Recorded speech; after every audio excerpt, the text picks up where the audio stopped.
Hi everyone, we're going to be covering the Capricorn full moon in this video, and you'll probably hear some lapping waves in the background for extra comfort and relaxation. So let's get right into it. I'll hit the top notes today. This may be a brief one. Capricorn is an interesting place for the moon to be in general, if you have it in your birth chart, or it does it once a month. But for a full moon, it's even more significant because the ancients thought that this was not a place that the moon preferred to be. It would prefer to be where the sun is illuminating it in its own home sign of Cancer.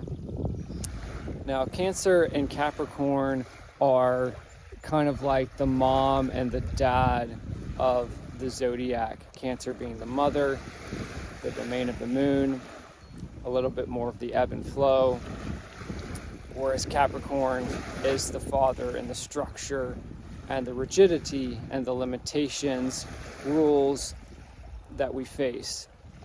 And so with the sun there, every year, about early mid-July, when we have the Capricorn full moon, the sun is deferring to the moon because it's in the moon's domain. But then the moon is in Saturn's domain. And the moon wants to ebb and flow. It doesn't want the Saturnian rules, because that's what Saturn does, is it kind of entrains us. It reminds us of the limitations of society. Now, some limitations are good. Don't steal, or other type of 10 commandments, written in stone even, the 10 commandments were. So that's very Capricornian.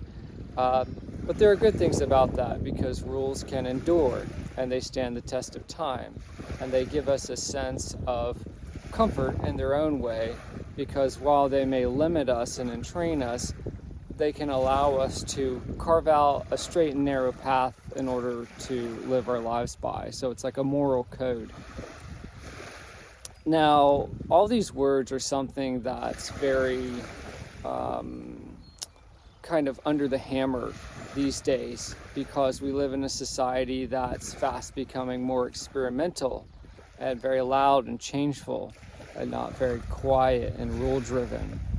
In fact, back in January 2020, by degree, we had Saturn falling at a part of Capricorn that kicked off a very sequestered, limited, rule-bound year that I don't think any of us are going to forget anytime soon. And so with the full moon falling here 5 years later, we are kind of looking back at that time of 2020 and wondering, how do rules serve us? How do institutions serve us? What greater good do they really build in our lives? And where's my personal story in all of that? Because that's the dual function of Saturn, is that while it creates this super ego, right? This super ego of moral codes that are coordinated. We all agree not to break the 10 commandments. Saturn wants us to find our individual paths. Some people are firefighters, some people are doctors, some people are astrologers.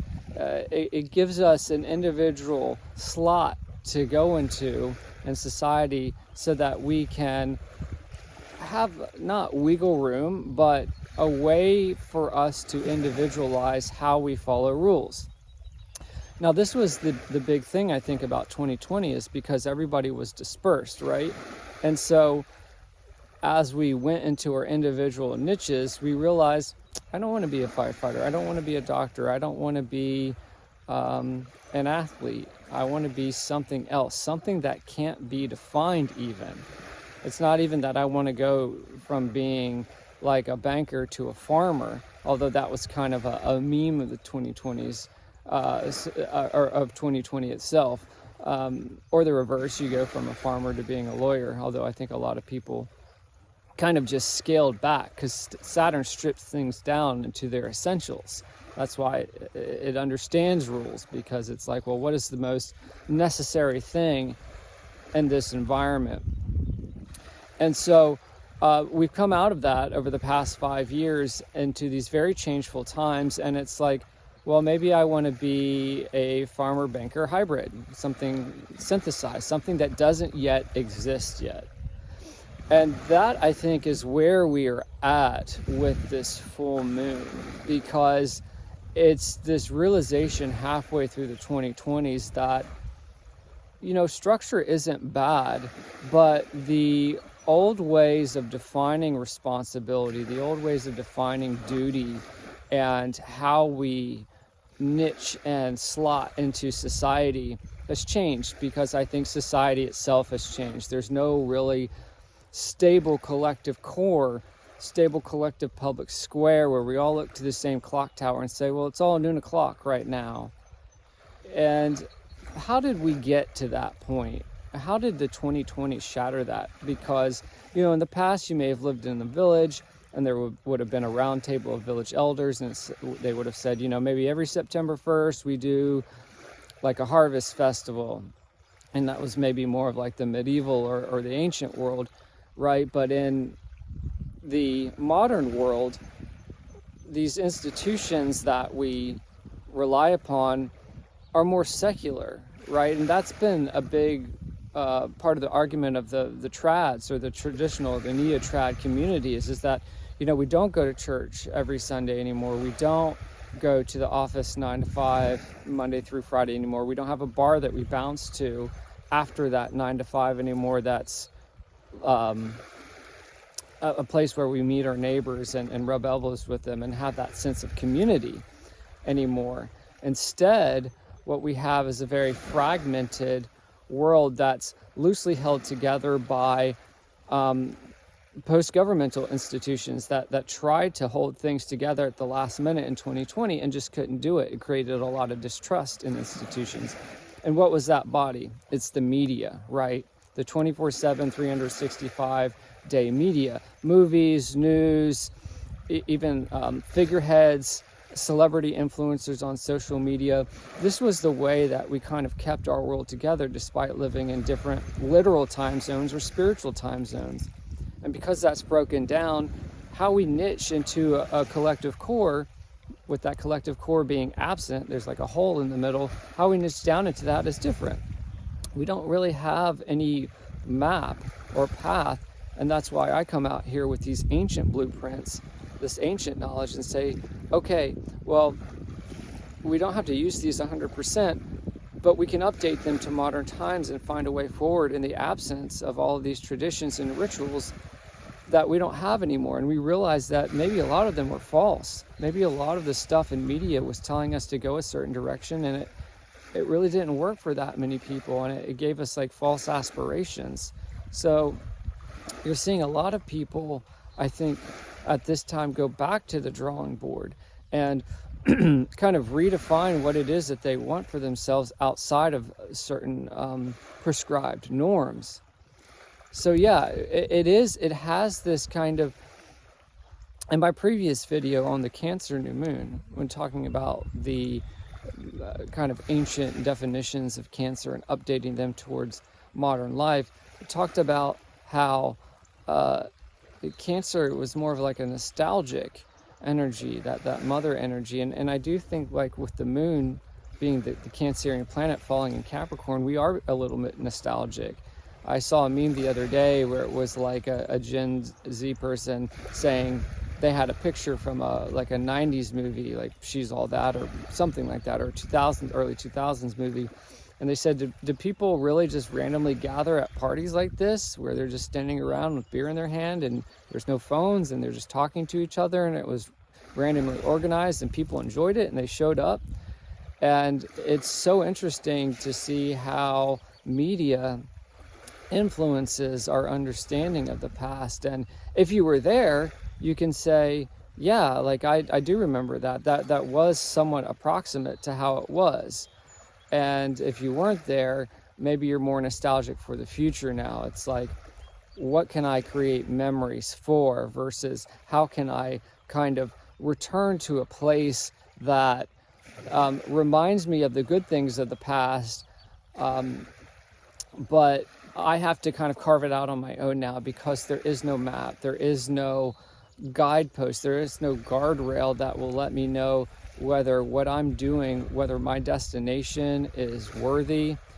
And so, yeah, it's a very unusual time in which we're understanding the fragmentation that happened in the wake of 2020. It's taken, I think, a lot of time for us to catch up to it, because it's just been so important to us to have this kind of cultural baseline that we can all share across generations. That's another Cancer Capricorn thing too, is the chain of generations, grandparents to parents to children to their own kids, and transmitting that chain of meaning down the line. And so we look to where Saturn is in this chart for the full moon, and he's in Aries, and he's right on top of Neptune, who just went retrograde on July 4th. Saturn himself is going retrograde this weekend, deepening the process of where's the direction. And the fact that he's on Neptune, which is the murkiest, the foggiest of planets, also like turning retrograde still. Maybe he's a little bit past it, since we're a little bit past July 4th, but he's like a whirlpool kind of sucking Saturn down into this oceanic black hole. And Saturn's like, sure, I'll go down there. I don't have any direction to go. I'm as lost as you are, Neptune. But it's interesting because it's in Aries, which is the first sign. I talked about that in the last video as well. The most pioneering sign. It's a very individualistic sign. I'm going to go out. I'm going to do this.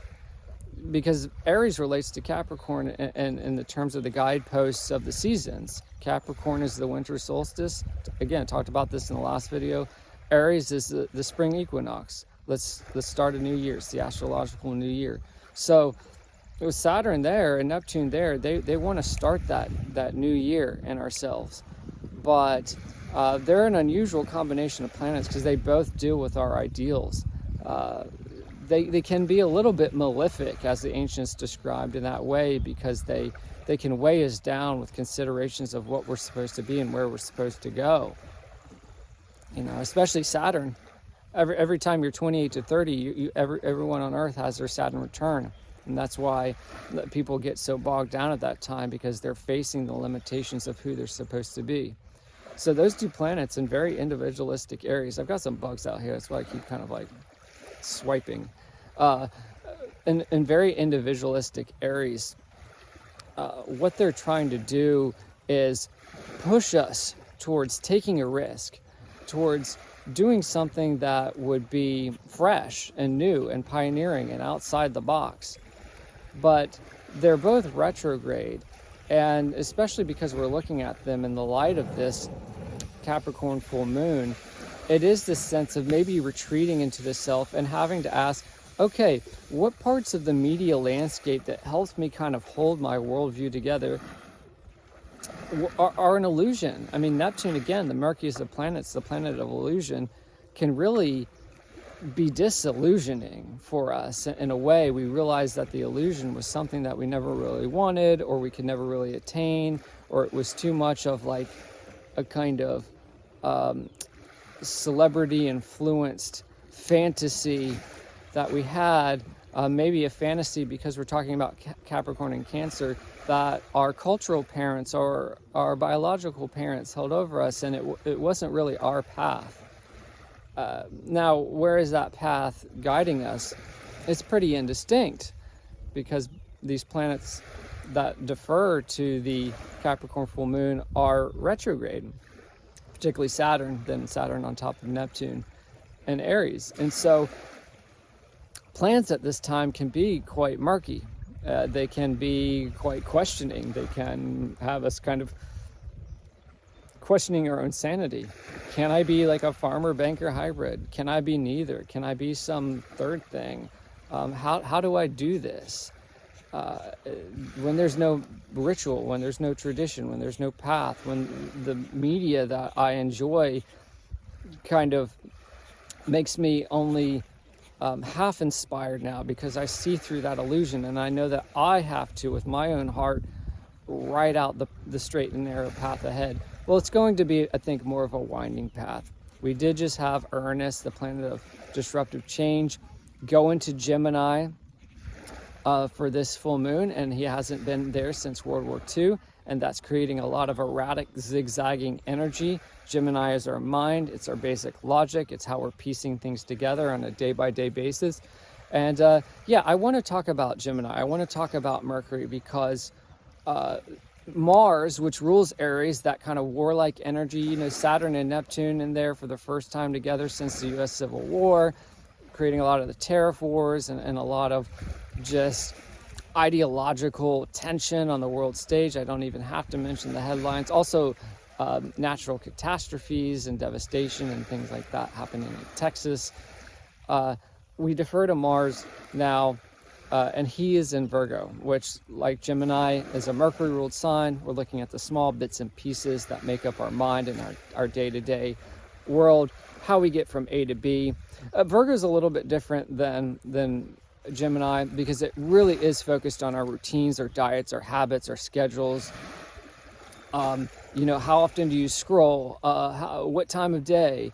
You know, when does your phone battery typically go down, and then you have to, you know, wait for it to charge in the day? What are these kind of structured routines that you have set throughout the day? Mars is cutting through all that in Virgo, and he's saying like, maybe your phone battery goes faster, you need a new phone, or you know, maybe that coffee doesn't hit the same way and you go to a different coffee shop, and that's going to make you take a different route, and maybe that's going to take 10 minutes more and you can't get to work on time like you used to.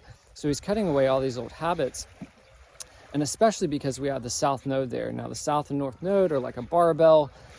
They time the eclipses. We just had eclipses in Virgo and in Pisces in the spring, and then we'll have them again in September. That's the time that the eclipses are falling this year. And so the South Node is there, and Virgo's saying, release, release, release. This is what the South Node wants us to do. Release all these old habits. Release the control. That's another Saturnian keyword, release that control. So it's interesting that we're hearing it again now that we're onto the Virgo part of the story. Release that control, release those old habits. They don't serve you anymore. Go towards the Piscean end, where the North Node is. That's Neptune's domain. Go into the whirlpool, just swim through the ocean. Allow the various threads of existence and life to inform you with new inspiration. Just flow with it, and you'll find your way. And it's really interesting when we get a planet, especially as harsh as Mars, cutting across that South Node in Virgo. And you're going to see a time as we go into the next 2 weeks, which is really soaking in the meaning of this full moon before we get to the July 24th new moon. I think that's the 24th in Leo. And we get our August story. It's just going to be cutting away all of those old habits, and harshly, like scissors, like a knife. It's just going to be like, oh, you like that coffee shop? Guess what? Like, the owner's out for the month of March. He's out on a beach in Italy. He's just not here. You're going to have to find a new coffee shop. You're going to have to do a new routine. And I think it's interesting because, like we said, Mercury rules Virgo, and so Mercury himself is slowing down. He's about to go retrograde on the 18th. And so we are seeing things already in general, like routines and phones and A to B kind of slowing down. We're having to take our time a little bit more. We're dealing with glitchy energy. But he's not yet retrograde. And he's in Leo, the sign of joy. It's a fire sign, like Aries, the sign of presence. And it's like, you know, I think of the old Ram Dass book, Be Here Now. And the power of presence. It's a little bit of a woo concept, but you know, if you think of the title of this full moon is "You Are Here," like where's the direction I'm going in life? It's, well, where's here? It's like be here now. The Leo is presence. It's the rock star in the spotlight. So it's like, okay, I'm trying to find my routines. Where are they? I need at least my routine because I don't know where I'm going in the grander scheme of things. And all that's getting ripped out too. And all these snafus, it's right here, right in front of you. And the enjoyment that you're having in the present, knowing that this will be a future memory. Because I think that's what we've gotten away from. We've gotten away from enjoyment. When was the last time you had an event in your life where you said, I'm going to look back on this one day and I'll remember it? Because that's how things used to be as when we were a child, when we were children, right? The Cancerian nostalgia that I talked about in the last video with the new moon there, at the end of June, right on top of Jupiter, who's beautifying all this nostalgic energy. He's exalted in Cancer. I talked about why he's exalted in Cancer. You know, Mercury in Leo comes in here and says, well, the way that you know that your memories are real, whether you grew up in the 90s and the early 2000s and were there for all these like beautiful things that we look back onto now or not, you know, if you're younger and you have no memory of it and you're nostalgic for the future, the way that you get past these entrained memories of like, is that really what I remember? Is this what I really expected myself to be doing in the future? Is that you make them, you create them, they are your memories. And so I think we're encouraged to be very present now through even the most mundane activities. I talk about going to get ice cream at a local market, or just taking a new walk around your neighborhood.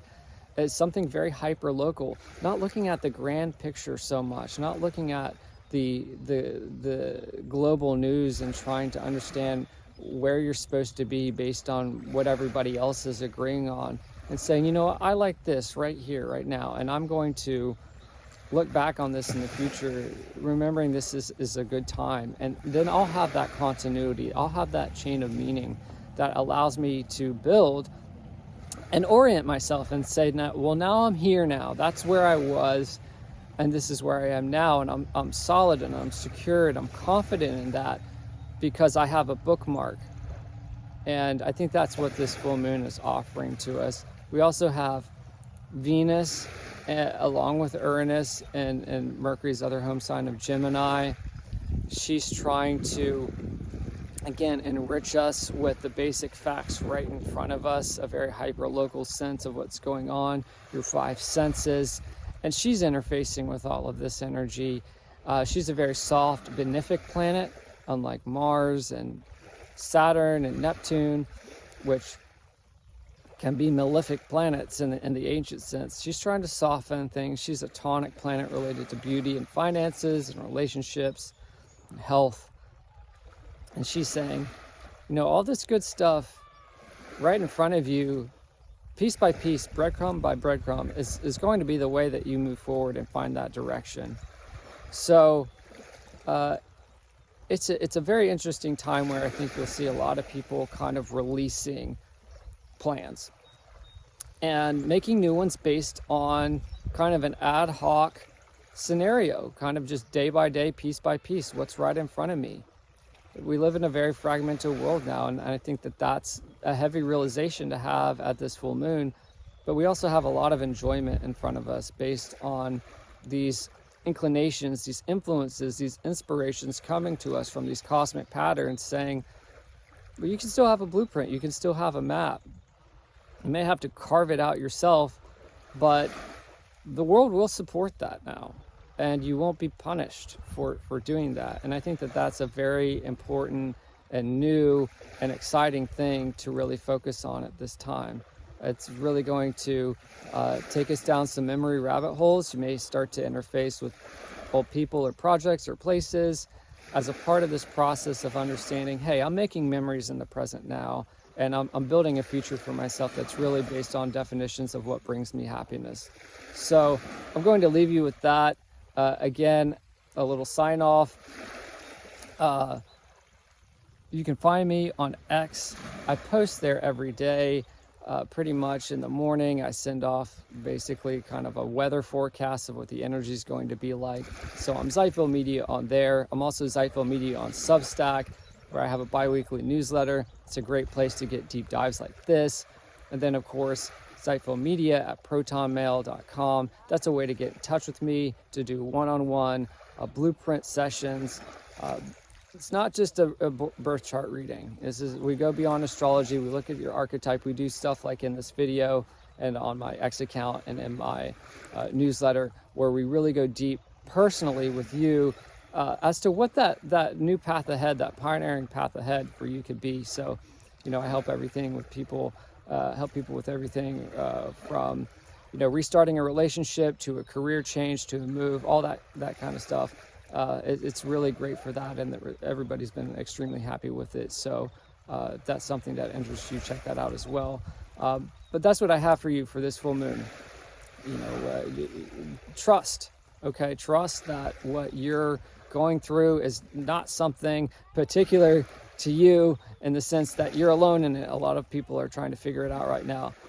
What is particular to you is the joy that you get out of something that's so niche and so unique to you, that wants to be showered with your attention, and that's going to be where you're going to get the greatest gains as we get closer to the Leo new moon, which itself, again, is about that joy, that passion, that spark that things call out of us.